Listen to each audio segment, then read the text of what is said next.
Bacamora, del Potrero, Becerrero, de Tuxtilla, trono de Montarquecilla, o el caballo caballero, sin piquetes de avispero, que comí el panal entero, porque ya entendí la maña, la ciencia no me es extraña, sano crezco allá en la grama, porque oigo y veo el programa, y el que sabe, y al que sabe no lo engañan. Campo y milagro, luz y murmullo, te seduce y es tan tuyo. Veracruz Agropecuario produce orgullo.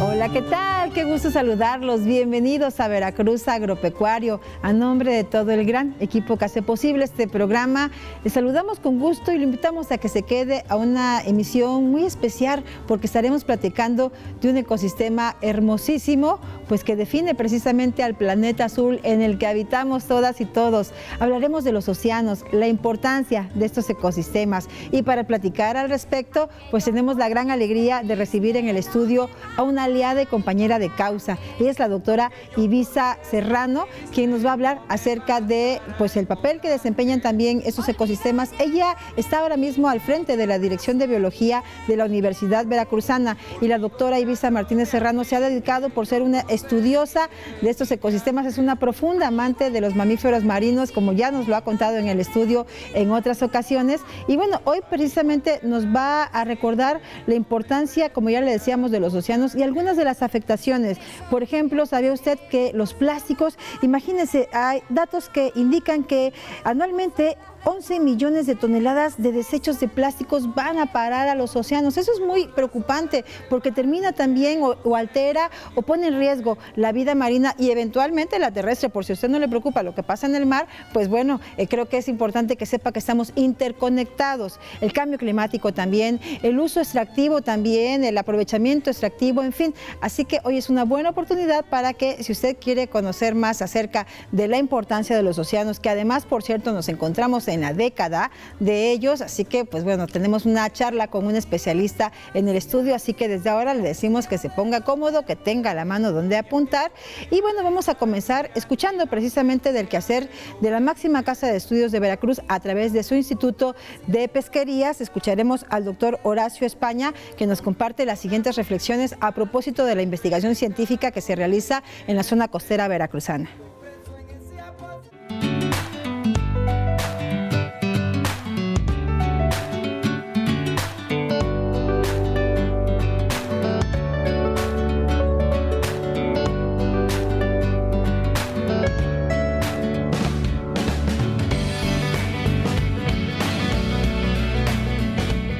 Amigos de Veracruz Agropecuario, ¿sabían ustedes que más del 60% de las especies marinas habitan en los arrecifes coralinos?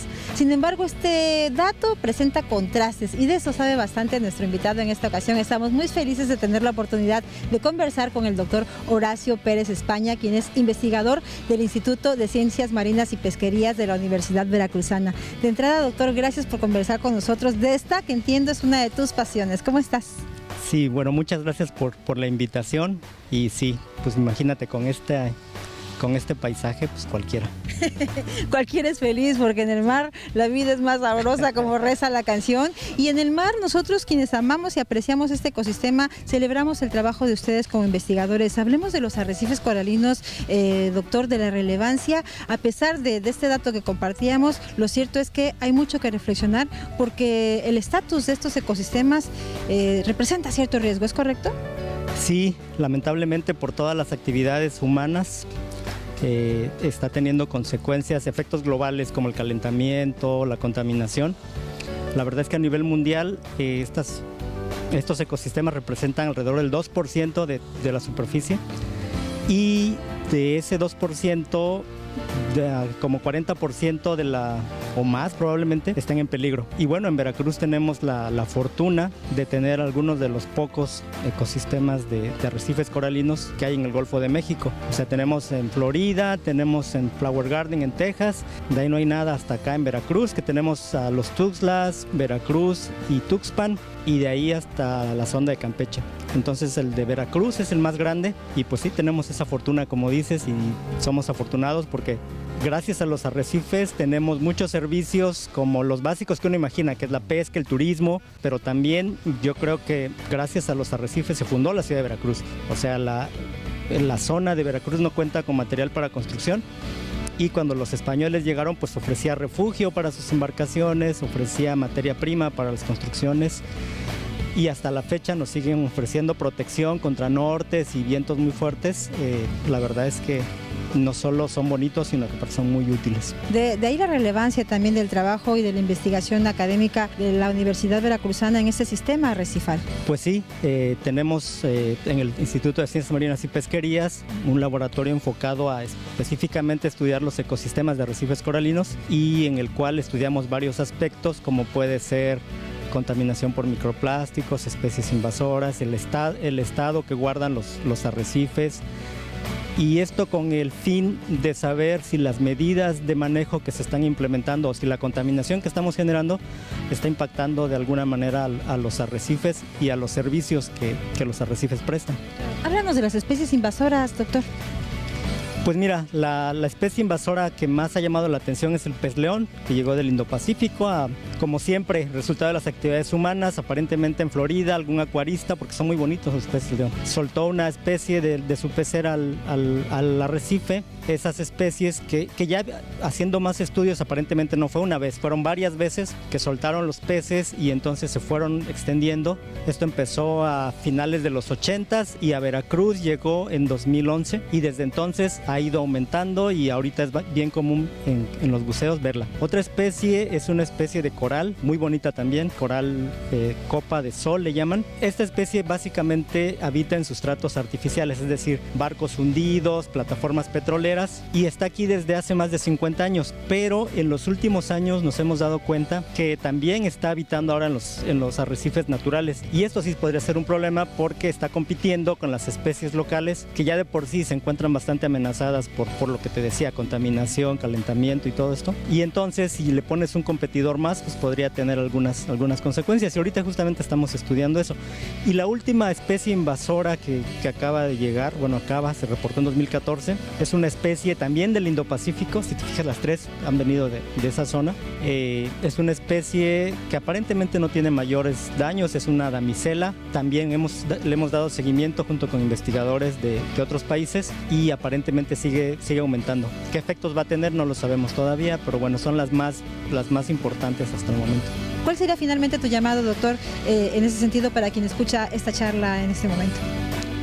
Bueno, de lo que nos hemos percatado en estos 20 años que llevamos estudiando el sistema arrecifal veracruzano es que mucha gente no sabe que existen los arrecifes. A pesar de la importancia histórica que te menciono, la gente no sabe que existen, entonces es difícil cuidar algo que desconoces que existe. Entonces primero tienen que conocerlo, una vez que lo conocen, visitarlo y una vez que lo visitas te enamoras y ya enamorándote pues ya lo puedes cuidar, ¿no?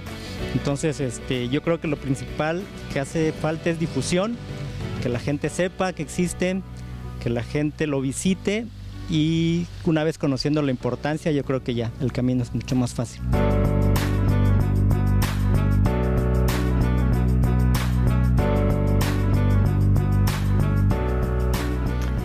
Es difícil cuidar lo que no conocemos, nos dice el doctor España, y pues es cierto, por eso la importancia de, en este caso, nosotros como medios de comunicación, de información, aceptar una responsabilidad para hacer equipo con las instituciones de educación, con los científicos y las científicas y socializar estos conocimientos que nos hagan resignificar la manera con la cual nos relacionamos o la forma desde la cual nos relacionamos con el planeta entero a través de diferentes ecosistemas. Hoy hablaremos de uno hermoso, uno azul, el océano, los océanos, mejor dicho.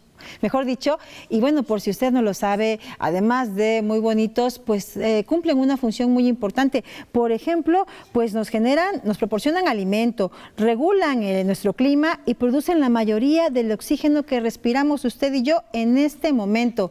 ¿Sabe usted que muchas de las acciones que emprendemos desde aquí, desde la Tierra, desde nuestra comodidad, afectan eventualmente a los ecosistemas marinos, a la vida también de estos espacios y pues ponemos en riesgo precisamente prácticamente toda la gran cantidad de servicios ecosistémicos que disfrutamos los seres vivos, humanos y no humanos. Así que para hablar nuevamente acerca de la importancia de los océanos, a propósito de la década de los mismos, hoy está con nosotros, ya le decíamos al inicio del programa, una muy buena amiga y aliada de causa. Ella es una gran divulgadora de ciencia del estado de Veracruz, actualmente directora de la Facultad de Biología de la Universidad Veracruzana, la doctora Ibiza Martínez Serrano, a quien siempre es un gusto recibir. Hola Ibiza, hola, ¿cómo estás? Muchas gracias, muy contenta por la invitación, muy entusiasmada pues porque me encanta hablar del océano. Me encanta el océano y sobre todo creo que es una tarea no nada más de los medios de comunicación, sino de todos los que nos dedicamos a la ciencia, a la academia y también como ciudadanos del mundo, recordar cuáles son nuestros beneficios, cuáles son también nuestras obligaciones para con el planeta y en ese sentido pues trabajar en equipo por seguir en este planeta, ¿no? Sí, totalmente de acuerdo. No, necesitamos compartir las responsabilidades, academia, medios de comunicación, políticas públicas y la sociedad civil en general, porque por ejemplo, en ocasiones la agenda o el foco está puesto sobre los productores, ¿no? Por ejemplo, los pescadores, pero pues es un hecho que es un sector social que vive de esta economía, que necesita también tal vez incorporar nuevos saberes que le permitan, por ejemplo, aplicar una pesca sustentable, por citar un ejemplo del cual abundaremos más adelante. Pero la vida de los océanos o la salud de los mismos comienza en nuestras casas. ¿Estás de acuerdo? Totalmente, en nuestras casas y en nuestros hábitos diarios, ¿no? Entonces hay varios temas que a lo mejor nos pueden sonar pues ya repetidos, pero no hay por qué olvidarlos, sobre todo si no logramos cambiar el hábito. El hábito cuesta trabajo con el más sencillo, ¿no? Tomar agua todos los días o hacer el ejercicio, ya lo decíamos, ¿no?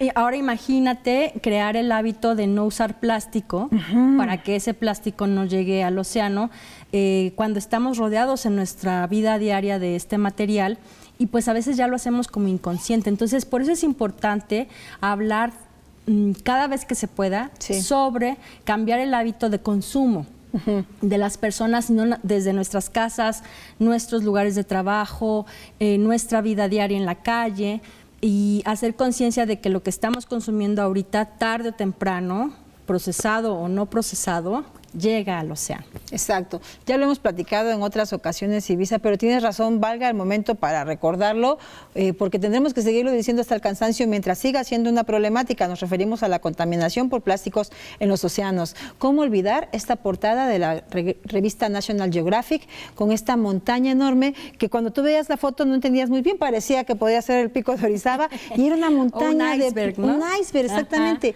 Era una montaña que de hecho fue acreedora a premios internacionales. Era una montaña de basura, era una montaña de plástico.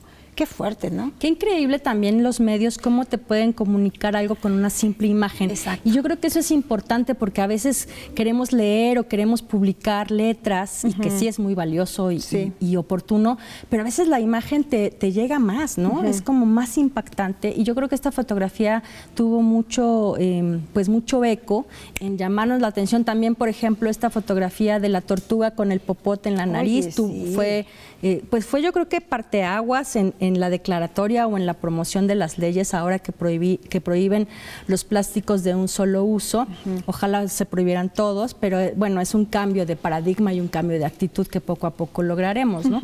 Y en ese sentido creo que también es importante recordar que la Organización de las Naciones Unidas, a través de la UNESCO, ha promulgado esta década de los océanos, como ya lo mencionabas, y justamente uno de sus lemas o una de sus recomendaciones es que todos somos parte de, como decías, que estamos en equipo, organizaciones civiles, gobiernos, pues federales, internacionales, nacionales, academias, científicos, todos, pues porque tenemos que hacer también recordar que estamos en el mismo barco, exacto, que es el mismo planeta, y que entre todos le tenemos que echar montón.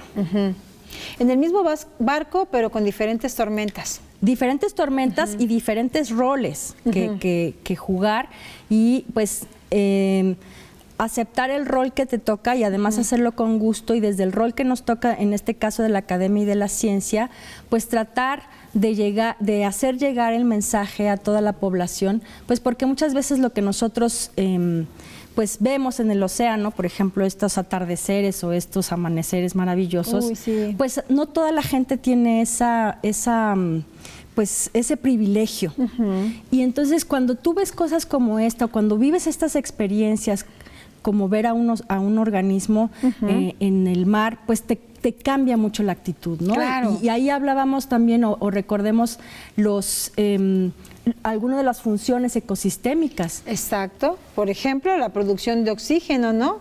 Dice esta gráfica que hiciste el favor de compartirnos que entre el 50 y el 80% de la producción de oxígeno en el planeta proviene de los océanos. Así es, son desde organismos microcelulares o celulares, unicelulares, y uno de los más importantes, si ven en el mapa que está coloreado como de verde, es la gran densidad de un organismo que se llama, el género es Chlorarachnia, y Prochlorococcus. Estos Prochlorococcus, que se oye así como palabra rara de Harry Potter, Prochlorococcus, ¿no?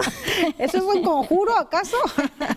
Hágase el oxígeno en el océano, ¿no? Ándale. Entonces está muy interesante porque es uno de los principales productores del oxígeno en el océano. Y muchas veces decimos, ay, sí, el mar está hasta allá o la playa está bien lejos, pero cada vez que respiramos, estamos respirando océano. Estamos respirando océanos, y también recuerdo que en alguna ocasión nos dijiste que cada vez que respiramos estamos respirando microplásticos. Así es. ¿Esto qué significa? Pues mira, el plástico se va degradando, ¿no? Es un compuesto químico que va sufriendo diferentes transformaciones por distintos aspectos. Pueden ser físicos, como la erosión, por el viento, por la arena. Es cuando está en la basura en las playas. La arena con los vientos hace función como de una lima o de una lija, ¿no? Y está digamos como que deshaciendo el plástico, pero no lo deshace ni lo incorpora al ecosistema, sino que lo volatiliza y lo convierte y lo puede introducir a otros procesos químicos y físicos y biológicos, como las cadenas alimenticias. Entonces los organismos se comen pues unos a otros en la cadena alimenticia y van ingiriendo los microplásticos. Estos microplásticos llegan al tope de la cadena alimenticia, es decir, a delfines, a ballenas, a tiburones, al humano, y puede causar efectos en la salud. Y bueno, los microplásticos se están convirtiendo ahora, y los plásticos en general, en islas que viven o que están presentes en distintas partes del océano. Y por ejemplo, aquí vemos en la imagen, este mapa que estamos viendo aquí es un proyecto que distintas organizaciones del mundo están como vinculadas para lograr al 2030, por aquello de la década de los océanos, mapear todo el fondo marino. Se dice que conocemos más la Luna y Marte ahora, con tantas sondas que han enviado, que nuestro propio océano. Y este es un porcentaje en el 2023 que tenían el 23% de cobertura. Entonces es un gran esfuerzo, sobre todo porque muchas especies todavía están sin describir. Y especies que pueden ser muy importantes. Y aquí también estamos viendo como la comparación, qué tan importante es este género es una diatomea, es una microalga, el género es Prochlorococcus. Si nosotros juntáramos 220 millones de ese automóvil sedán que ustedes están viendo en su pantalla, imagínense juntar 220 millones de ese automóvil, sería más o menos la masa que hay de Prochlorococcus en el mundo al año. Wow. Entonces es muy importante conservar, y los microplásticos hacen interacción con estas células, entonces pueden interferir en su proceso de fotosíntesis y por ende, pues desde la base de la cadena, inferir o interferir más bien en la producción de oxígeno. Por eso es tan importante la reducción de los plásticos. Claro, exactamente. Conciencia en el consumo, y a pesar de que hay legislación al respecto y que hay un montón de iniciativas, pues evidentemente es una causa que aún requiere mucha visibilización y esfuerzos colaborativos. Además de la UNESCO, ¿qué otras instituciones internacionales intervienen en esta década de los océanos? Pues mira, están todos los gobiernos que han firmado los acuerdos de las partes, por ejemplo, los países que forman parte del panel intergubernamental de cambio climático. Los países que han firmado los acuerdos para la conservación de la biodiversidad, que son distintos tratados donde se establecen compromisos. A veces los biólogos y los que nos dedicamos a esto lo decimos así tan fácil. El acuerdo de las partes, pero ¿qué es el acuerdo de las partes? ¿Las partes de quién? Exacto, ¿no? Yo así pensaba primero, qué raro, le dicen las partes. Pero es así como cuando hay un partido, ¿no? Son distintas partes que conforman este partido y son los países finalmente. Entonces los países se reúnen en estas grandes reuniones, en unos grandes centros de convenciones, en donde ahí están negociando o diciendo su país por qué necesita o qué le hace falta, o los científicos, que es otra de las partes, ¿no? O sea, se reúnen científicos, gobiernos, organizaciones civiles, prensa, todas las partes se reúnen para proponer soluciones a problemas comunes. Claro. Entonces, todos estos países forman parte de la década de los océanos y entonces por un lado se han firmado compromisos, porque además también tiene que ver con uno de los objetivos del milenio de la ODS, los Objetivos del Desarrollo Sustentable 2030, y uno de los objetivos es océanos limpios. Entonces, cuando los países firman estos convenios, se comprometen a hacer ciertas cosas para, digamos, como reducir contaminación o fomentar pesca sustentable, como tú mencionabas, fomentar acuacultura, fomentar otras buenas prácticas en el uso de los recursos naturales. Y entonces, estas partes que firman, por un lado tienen estos compromisos, pero por otro lado, en el programa de la década de los océanos, hay iniciativas propias o iniciativas de la gente como nosotros, claro, ¿no? Si tú estás enamorada o enamorado del océano y quieres hacer algo, pues te vas al parque, te organizas con los vecinos, ponen una película sobre el océano o dan una plática y lo registran, y entonces esa es la manera en la que todas las partes o los miembros del equipo creamos conciencia a distintos niveles en la sociedad. Esas son las gotitas que van a irse sumando para hacer estas grandes acciones colectivas y yo creo que cada pequeño esfuerzo local tendrá eventualmente un impacto global, y más con esta, digamos, necesidad que tenemos de visibilizar la circunstancia y también de asumir una responsabilidad que como habitantes de este planeta azul tenemos, y una posibilidad también de ser parte de las soluciones. En el caso de ustedes, recuerdo perfecto, Ibiza, que en más de una ocasión te has ido con tus estudiantes de la Facultad de Biología a las zonas costeras a capacitar, por ejemplo, en buenas prácticas. Sí, fíjate que es un proceso que viene, que es un poco lento, es un proyecto que es un poco lento, pero que estamos echando muchas ganas, porque muchas veces los científicos vamos al lugar donde estamos estudiando, sacamos nuestros datos y nos regresamos, ¿no? Y creo que esa práctica a lo largo del tiempo ha estado modificándose. Afortunadamente ya estudiamos el ecosistema desde otras partes o desde otros puntos de vista. No solamente soy el oceanógrafo físico que va a sacar la muestra de temperatura, sino también ya me junté con un sociólogo, ya me junté con un estadístico, ya me junté con un antropólogo o con un economista, y ya vemos el problema de la pesquería o el problema de lo que estemos analizando. La complejidad. Exacto, ya como un sistema complejo. Exacto, y con miradas integrales. Exacto. Entonces, en ese sentido, con esa mirada integral nos dimos cuenta que la gente que vive allá, como tú bien lo mencionas, pues hace uso de estos recursos y son los que saben mucho más que incluso nosotros, ¿no? Seguro. Y entonces estamos haciendo un esfuerzo de conectar y de que la universidad tenga este impacto social y que la universidad trabaje junto con las localidades costeras para mejorar las prácticas. Es muy sencillo, solamente establecer diálogo y escuchar y es ser escuchados.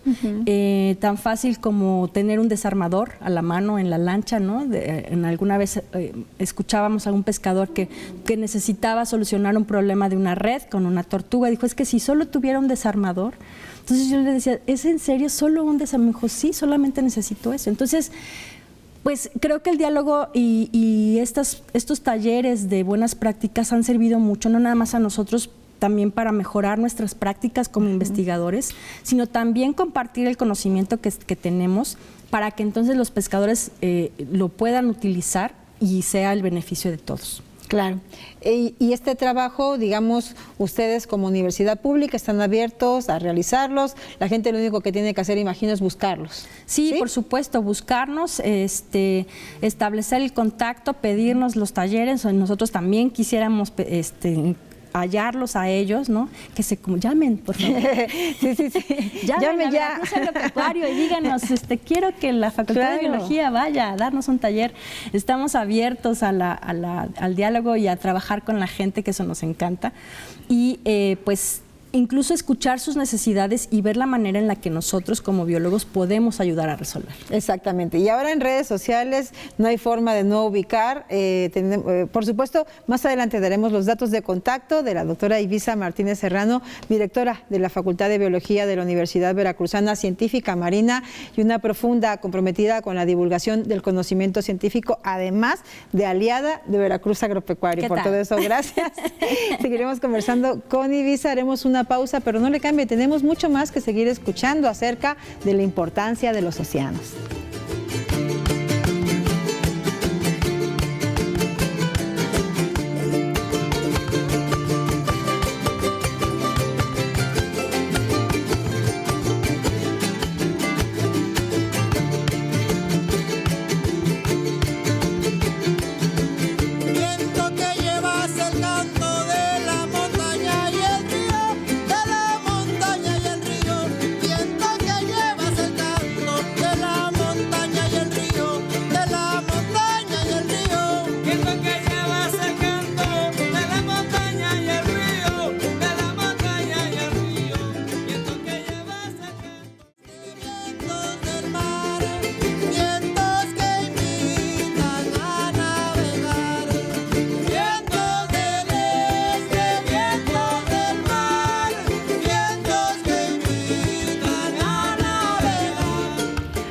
Gracias al ingeniero David, que allá arriba en cabina nos programa esta música tan linda que escuchamos. Es un buen son jarocho. Y recuerde que está usted sintonizando Veracruz Agropecuario. Gracias por acompañarnos a través de la gran señal de TV Más y de Radio Más. Por supuesto, también de las diferentes plataformas desde las cuales transmitimos de Jalapa para el mundo. Y siendo Veracruz un estado con un litoral tan extenso, por supuesto que hablar de los océanos es una mención obligada. No únicamente de Veracruz, yo creo que a la mínima provocación deberíamos platicar de esos ecosistemas, porque necesitamos recordar lo mucho que tenemos que agradecerle y el gran compromiso común que tenemos de cuidarlos y de evitar seguir contaminándolos y depredándolos. Para platicar del quehacer científico que desde la máxima Casa de Estudios de Veracruz se promueve, está con nosotros la doctora Ibiza Martínez Serrano, quien es directora de la Facultad de Biología de la UB y también recientemente nombrada presidenta de la Sociedad Mexicana de Mastología Marina. Mastología. Ahorita me dices de qué se trata esto. Antes vamos a escuchar esta información. Conversamos con el doctor Agustín Bazáñez, quien también es académico de la Universidad Veracruzana, un gran científico, y nos comparte las siguientes reflexiones.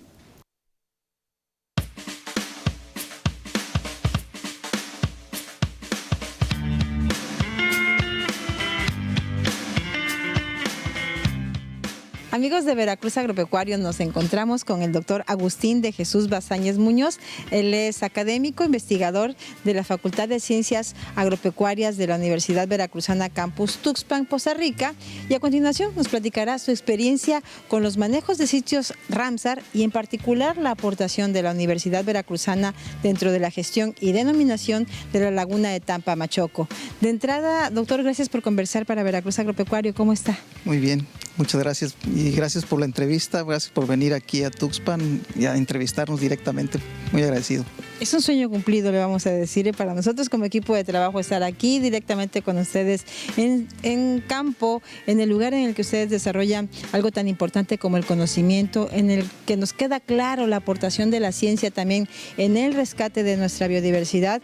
Nos parece un gran asunto, es una fortuna para nosotros y también poder contribuir a la difusión y socialización de estos temas. Para quien no sepa, ¿qué es un sitio Ramsar, doctor?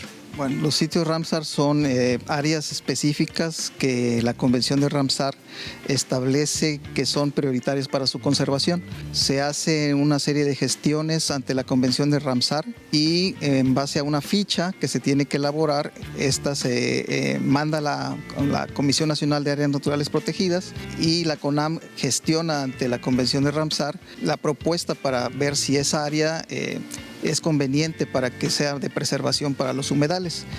Para el caso muy específico de Tuxpan, afortunadamente tenemos un sitio Ramsar que es el 1602 Manglares y Humedales de Tuxpan. En 2003 la facultad consiguió un financiamiento de la NAUCA, que es la North American Wetland Association Council, y financió un estudio. En base a ese estudio nosotros hicimos toda una serie de indicadores que se nos piden en la ficha Ramsar y gracias a esa aportación hicimos los trabajos. Esos trabajos se plasmaron en la ficha Ramsar. Esta ficha quedó más o menos por el 2005 constituida. Se mandó a la CONAM y esta gestionó la propuesta para que sea un sitio Ramsar y afortunadamente el 2 de febrero del 2006 se consiguió que fuera aceptada y desde entonces tenemos este sitio Ramsar aquí en Tuxpan. ¿Qué ventajas le representa a un espacio, a un ecosistema contar con esta denominación o esta categoría? Bueno, muy importante porque está en estatus de conservación, es decir, cualquier empresa o cualquier inmobiliario o cualquier otro tipo de desarrollo que se quiera realizar tiene que ver si el impacto ambiental que va a causar contra los principios de los sitios Ramsar. Entonces, y eso ha servido mucho porque pues, el desarrollo del puerto de Tuxpan pues está creciendo y afortunadamente se han estado respetando todos los manglares, por ejemplo, que protege al sitio Ramsar. Lo cual es buenísimo porque imagínense con toda la cantidad de servicios ambientales que nos brindan, lo mejor que puede suceder es que estén protegidos. Y en la facultad nos mandan la CONAM cuando hay algunas situaciones que tienen que ver con crear alguna infraestructura, nos mandan a nosotros aquí en la facultad avisar que leamos prácticamente los resolutivos y demos información si se puede o no se puede establecer cierta condición. Entonces sí nos toman en cuenta afortunadamente a nosotros.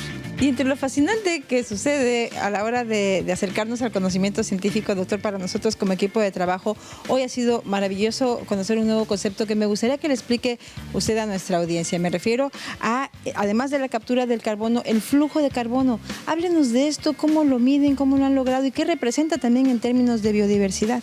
Sí, bueno, el flujo de carbono es el proceso de descomposición que tiene la hojarasca del manglar. El manglar es uno de los ecosistemas más productivos del planeta en cuanto a su caída de hojarasca. La importancia que tiene la caída de hojarasca es que genera cadenas de alimentos para otros organismos. Entonces, el carbono es una parte importante dentro de la cadena de alimentos. Ahora, cuando la hoja se empieza a descomponer del manglar, empieza a, vamos a decir, particularse y empieza a tener un contenido de carbono. Este carbono se puede medir en la hoja particulada o se puede medir directamente en el agua. En la hoja particulada, bueno, es relativamente más simple porque pues, con un cono y una red se atrapa esa hoja particulada, se seca, se manda a los laboratorios y se estima el carbono. Ya cuando el carbono está en el agua es un poco más complicado porque ya entran aparatos un poco más complejos. Se tienen que mandar a laboratorios que sean especialistas en detectar carbono orgánico disuelto o carbono inorgánico disuelto. La importancia que tiene cualquiera de estos es que es iniciador de cadenas de alimentos, ¿no? Entonces eso es bueno para los ecosistemas acuáticos, sobre todo en especies que después se vuelven comerciales como el camarón o los peces, ¿no? Así de relevante es esta historia y así de importante es también que la sociedad conozca la pertinencia, la utilidad del conocimiento científico, del conocimiento que se genera en una institución pública como la Universidad Veracruzana, en una facultad con características tan especiales como esta que está aquí en la zona norte, en Tuxpan. Y pues yo quisiera agradecerle esta charla, doctor, muchísimo, felicitarlo por su trabajo, por supuesto, por la formación de nuevos cuadros, porque conversamos con sus alumnos también y es maravilloso, nos da esperanza y nos descansa saber también que está creciendo una juventud con esta conciencia y esta preparación profesional. Sin embargo, necesitamos más aliados, necesitamos que la sociedad conozca más estos temas y nos involucremos en esta defensa de los sitios Ramsar. ¿Cuál sería un comentario final que usted nos podría realizar en este sentido? Bueno, ojalá se sigan decretando sitios Ramsar porque es una estrategia de protección bastante importante. No está reconocida dentro de la Ley General de Protección al Ambiente, sino que más bien es por un convenio internacional que firma México, que al final de cuentas tienen el mismo estatus constitucional y protegen, inclusive los sitios Ramsar protegen más manglares que las áreas naturales protegidas, ¿no? Entonces es muy importante la creación de estos sitios Ramsar y no solamente la creación, sino el mantenimiento y el manejo de los mismos, ¿no? Precisamente, como mencionaba hace un momento, nosotros contribuimos en la ficha Ramsar para su promulgación, pero actualmente junto con la CONAM, con la dirección del Parque Arrecifal Lobos Tuxpan, estamos trabajando en la actualización de la ficha del sitio Ramsar 1602 manglares y humedales de Tuxpan, y posteriormente tenemos que entrar al plan de manejo del sitio Ramsar, ¿no? Porque también es importante establecer ese manejo, es decir, lo tenemos, el sitio Ramsar sí, pero ¿para qué? Entonces esa es la pregunta importante que nos tenemos que hacer, ¿no? Ya lo tenemos, ya tenemos un reconocimiento internacional, ya la convención de Ramsar nos dijo, bueno, tu manglar, tus humedales de Tuxpan son dignos de conservación, pero ahora ¿para qué los quieres, no?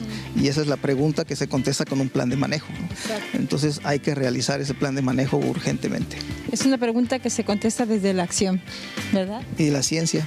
Desde la ciencia y la acción, exactamente. Y por eso es que estamos hoy aquí, para poder socializar toda esta información. Pues por lo pronto, nuevamente, muchísimas gracias al doctor Agustín de Jesús Bazáñez Muñoz. Gracias por esta charla y que le siga yendo muy bien en todas las actividades que emprenda, tanto en campo, a favor de la laguna de Tampamachoco, si es el caso, y muchos otros sitios más. Y por supuesto, en la formación de nuevos talentos en estas áreas. Aquí estamos para servirles cuando gusten volver. Aquí estamos. Perfecto, muchas gracias y continuamos con más de Veracruz Agropecuario.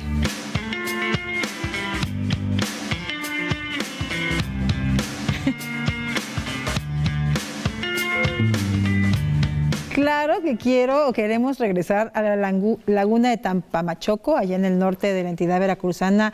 Un trabajo súper importante el que realizan desde esta Facultad de Ciencias Biológicas y Agropecuarias, región Tuxpan. Felicidades al trabajo de académicos como el doctor que acabamos de escuchar, Agustín Bazáñez Muñoz, quien es un comprometido de tiempo completo. Y pues eso, necesitamos que desde el quehacer científico también se sumen a causas a favor del planeta. Y qué importante es también estas miradas locales, regionales, porque a partir de eso contribuimos pues a resolver grandes problemáticas globales, como puede ser, por ejemplo, el cambio climático, entre muchas cosas más. Recuerde que aquí en el estudio estamos compartiendo hoy con otra comprometida de la causa. Ella es también integrante de la Red Mexicana de Periodistas de Ciencia, la doctora Ibiza Martínez Serrano. Platicábamos, doctora, de este reciente nombramiento que te dieron también como presidenta de la Sociedad Mexicana de Mastozoología Marina, y queremos que nos digas esto, qué significa, qué te representa, en qué consiste este nuevo compromiso que recibes. Pues sí, fíjate que estoy contenta y nerviosa porque pues es una responsabilidad nueva. Fíjate que los científicos tenemos la costumbre de asociarnos, ¿no? De juntarnos para intercambiar experiencias, y así se van formando distintas sociedades o asociaciones. En este caso, esta sociedad es de aquellos investigadores o de aquellas personas que gustan de estudiar a los mamíferos y en particular a los mamíferos marinos. Esta sociedad ya tiene más de 40 años de existir. De hecho, es la primera sociedad de este tema en el mundo. Después vino la Sociedad Mundial, 2 años más tarde, y posteriormente vino la Sociedad Latinoamericana, que se llama la SOLAMAC, que incluye otros organismos como nutrias, por ejemplo, ¿no? Mamíferos acuáticos. Entonces, los que nos juntamos en esta sociedad decidimos cada 2 años hacemos estas reuniones que se llaman Reunión Internacional para el Estudio de los Mamíferos Marinos, y sobre todo vamos compartiendo hallazgos nuevos, o sea, biología básica, que si ya encontramos una población nueva o que si ya describimos un comportamiento nuevo, pero también ya estamos migrando y estamos publicando trabajos sobre ciencia ciudadana, es decir, cómo interactuamos con la ciudadanía, y también en cuestiones de género. Ya estamos incorporando la unidad de género a la sociedad y también escribiendo y promoviendo los códigos de ética, no solamente hacia el manejo de los organismos marinos, sino también como colegas. Eso me parece que es muy importante Por en estos supuesto. tiempos. Y además, sobre todo porque las ballenas y los delfines son organismos pues muy llamativos, los lobos marinos, las focas causan mucha curiosidad y hay toda una industria de turismo alrededor de ellos y hay normas mexicanas que nos dictan cómo hacer esta observación. Pero la construcción de estas normas mexicanas se dan a partir de los resultados de estas investigaciones. Entonces, digamos que estamos haciendo equipo con gobiernos federales, estatales y municipales para la conservación de estos organismos. Pues está muy bien ese trabajo que realizan, doctora, y creo que, pues bueno, recordar que estamos hoy justo hablando de la importancia de los océanos y pues es también necesario recordar que constituyen la base de gran parte de la economía mundial, puesto que sustentan sectores como el turismo, como la pesca, como el transporte marítimo internacional, entre muchos otros servicios que también surgen y suceden a propósito de los ecosistemas marinos. Fíjate que es muy interesante porque de repente vemos al océano como un sitio que está lejos, ¿no? O que está, en nuestro caso, de que estamos en Jalapa, a hora y media o 1 hora de distancia, ¿no? En carretera. Bueno, depende a qué playa quieras ir. ¿Y cómo manejes? No, bueno, eso que ni qué. ¿Y cómo es el tráfico en las casetas? Y si te vas por la vieja o por la nueva, ¿no? Por la carretera de cuota o la libre. Entonces, pero cuando llegamos nosotros a la playa, pues llegamos a la playa. Pero el mar es mucho más que solo la playa. Claro. Y entonces, a mí me gusta mucho recordar y tener presente que la interacción que hay entre el océano y el hombre es milenaria, la relación es milenaria. Estamos hablando, por ejemplo, desde los antiguos griegos, los antiguos fenicios, que son reconocidos como grandes navegantes y ellos, pues sí puedo decir que casi como que colonizaron el mar Mediterráneo y tenían todas sus rutas de mercadería, ¿no? Eran unos grandes comerciantes y gracias a ellos se dio, yo creo que fueron los primeros tratados de libre comercio. Fíjate. ¿No?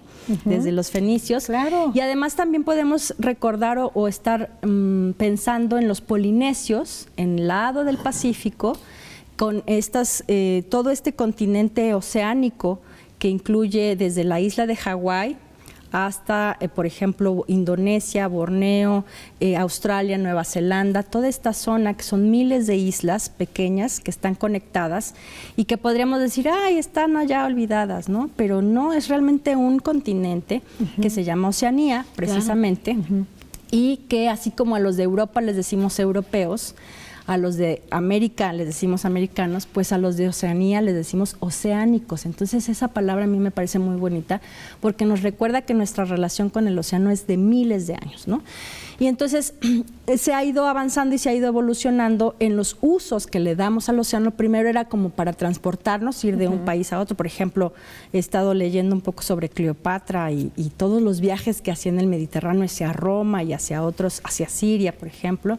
Y entonces, primero era un medio de transporte, luego obviamente vino el comercio y el intercambio de mercancías y después el intercambio de fauna, ¿no? A través de los barcos. Wow. Y el intercambio de flora también. Entonces, ¿cómo es que estamos todos relacionados? Y de ahí también parte o de ahí también surge la idea o la noción de las especies invasoras. Exactamente, que justo esta mañana te contaba, veía un reportaje pues de lo arriesgado que puede ser, cómo puede perturbar, ¿no?, a todo un ecosistema estas especies invasoras, que en ocasiones pues debe ser por una cantidad tremenda de motivos o de razones, pero muchas de ellas tienen que ver con intereses económicos, sobre todo de particulares. Claro, o por descuidos, ¿no? También muchas experiencias de especies invasoras se han dado porque, ay, pobrecito, lo voy a liberar, ¿no? Y híjole, no, pues no. Error. Entonces, por ejemplo, en Veracruz tenemos una especie ya invasora, que es el pez león. Ajá. ¿Cómo que- llegó ese pez acá, Ibiza? ¿Sabemos? Pues yo creo ¿Tenemos que ese dato? yo no, pero creo que fue por una cuestión así incidental. Y ya venía desde el Caribe. No se sabe si por corrientes que entran desde el Caribe hacia el Golfo de México o fue una ¿cómo se dice? Cuando lo haces a propósito, fue alguien que se le cayó y se le soltó y ya, ¿no? Pero bueno, ahora tenemos esa situación y actualmente eso me lleva a comentarles y a platicarles que hay muchas tecnologías nuevas y que los investigadores de ciencias marinas están innovando para promover el control de especies invasoras, ¿no? Unas trampas especiales, porque además, como no tienen depredadores naturales, pues arrasan con todo y ocupan niveles en la cadena alimenticia que antes no estaban ocupados, y entonces empiezan como a relegar a las especies nativas. Y hay unas trampas que están diseñando que ellos se acercan y ahí se quedan como estas trampas de olor que hay en algunas para mamíferos terrestres o para otros organismos. Se quedan ahí, son como unas redes en las que entran y ya no pueden salir. Y entonces eso es parte de la innovación, que pareciera que es como muy fácil, pero sí involucra una investigación a fondo y conocer los hábitos de las especies. Claro, a propósito de innovación, nos llega una pregunta para ti. ¿Cuáles son las nuevas perspectivas de innovación y tecnología en las ciencias marinas? Pues mira, fíjate que se han detectado como principales problemas que aquejan al océano. Uno, ya sabemos, pues el cambio climático. Claro. Otro, la presencia de plásticos. Y como ya les mencionaba, la presencia de especies invasoras. Entonces están haciendo estas trampas, están construyendo unos drones muy interesantes que son como unos veleros dron. Y estos drones llevan unas como cajitas y unos tubitos que se activan y van sacando muestras de agua y van navegando solos. Entonces eso está permitiendo el monitoreo de los océanos en tiempo real. Wow, qué está bonito. Impresionante. Sí, sí. Otra de las estrategias que están haciendo es instalando unas boyas grandísimas que se quedan a la deriva, ya sea con un sistema de hidrófonos para detectar los cantos de las ballenas y ver por dónde van migrando, pero también para detectar el ruido de los barcos y establecer las rutas o cambios en las rutas de los barcos o reducir velocidades a los que van a los barcos para evitar las colisiones con las ballenas. Entonces eso también, y se está haciendo casi como por satélite y por computadora y con inteligencia artificial. Y también están instalando unas cámaras como de luz infrarroja que están monitoreando el paso de las ballenas, cómo van migrando, y también están midiendo la temperatura del océano para efectos de cambio climático, entre otras cosas, ¿no? Claro, oye, qué interesante, qué sofisticado también, y qué bueno que en ese sentido la ciencia y la tecnología pues esté realmente al servicio de, en este caso, de estas prácticas que también, como bien dices, son milenarias, pero necesitamos replantearnos nuestra relación, en este caso con los océanos. Evidentemente, en otras épocas no teníamos la crisis ambiental, por lo pronto que estamos hoy viviendo, y creo que me gustaría que nos hables un poquito más respecto al cambio climático también y cómo ha influido, por ejemplo, con el calentamiento de las aguas de los océanos. ¿Esto qué representa, doctora? Híjole, pues es como ¿alguna vez han puesto estas fichas de dominó parejitas y que avientas una y se va? Sí, o sea, sí, el famoso efecto dominó. Exacto, o el efecto mariposa, ¿no? El pequeño aleteo de una mariposa puede causar una tormenta tropical. El punto es aquí que como todo está conectado, que eso también necesitamos hacer presente. O sea, el planeta está girando sobre su eje, está también trasladándose alrededor del Sol. Estos movimientos que no los sentimos ahora, estamos como bien, ¿no? Pues si no iríamos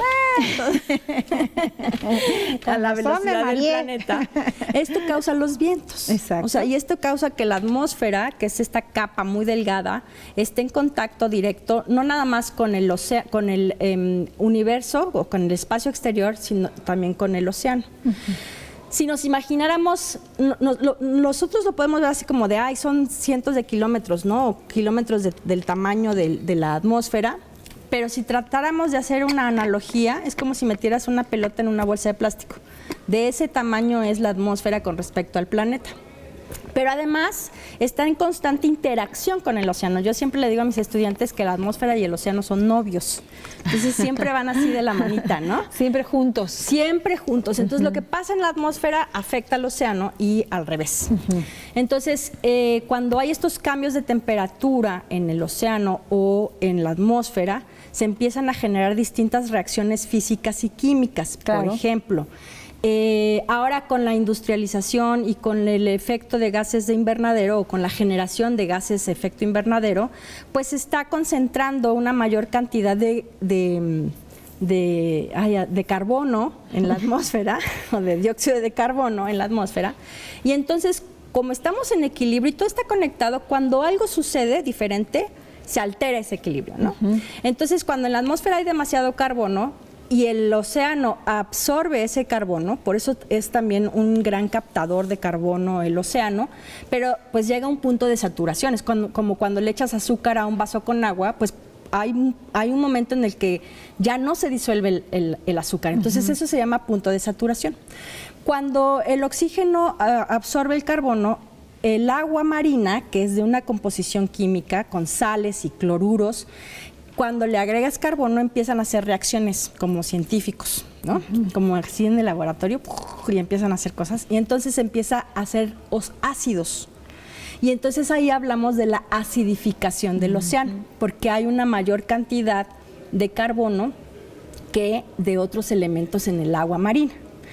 Y entonces cuando se acidifica el océano, pues empiezan a surgir enfermedades en los corales, por ejemplo, o en otros organismos. Y cuando hay deshielos y que cambia el deshielo, acuérdense, por ejemplo, que es agua dulce que se está disolviendo en el agua del mar, pues igual, si tú tienes un vasito con agua y le echas más agua, pues va a llegar un momento en el que se desborde. Entonces aumenta el nivel del mar, pero también disminuye la salinidad. Cuando disminuye la salinidad, como acuérdense que son novios el océano y la atmósfera, entonces hay más vientos o hay menos vientos, cambian las corrientes, cambia la temperatura de las corrientes, y entonces todos los organismos que siguen estas corrientes empiezan a mover. Entonces vamos a tener un movimiento general importante que ya estamos viendo en estos momentos. Exacto. Estamos disfrutando muchísimo esta pequeña cátedra de los océanos que nos da en esta emisión la doctora Ibiza Martínez Serrano, a quien le agradecemos muchísimo que haya acudido a este llamado agropecuario. ¿Y cómo te puede contactar la gente para quien quiera más información o hacer este trabajo colaborativo con las comunidades desde la UB? Pues estamos en las redes sociales de la Facultad de Biología, nos pueden buscar en el Facebook, tenemos una página que se llama Facultad de Biología Región Jalapa de la Universidad Veracruzana, o también en nuestra página de la UB, www.ub.mx/biología, y ahí están todos los datos de contacto para que, y no nada más conmigo, sino con muchos otros profesores que hacen investigación y que pueden hablarles de lo que ustedes necesiten. Exactamente. Pues muchas gracias nuevamente, Ibiza. Gracias a Gustavo Flores, que está ahí arriba operando audio y que nos pone este lindo son jarocho. Gracias a este staff maravilloso también que nos acompañó esta mañana. Allá arriba en cabina todo el equipo y a todas las voluntades y las mentes que hacen posible este programa. A usted por habernos acompañado y que tenga una linda noche. Gracias, Ibiza. Gracias. Respetando la tradición. Adiós.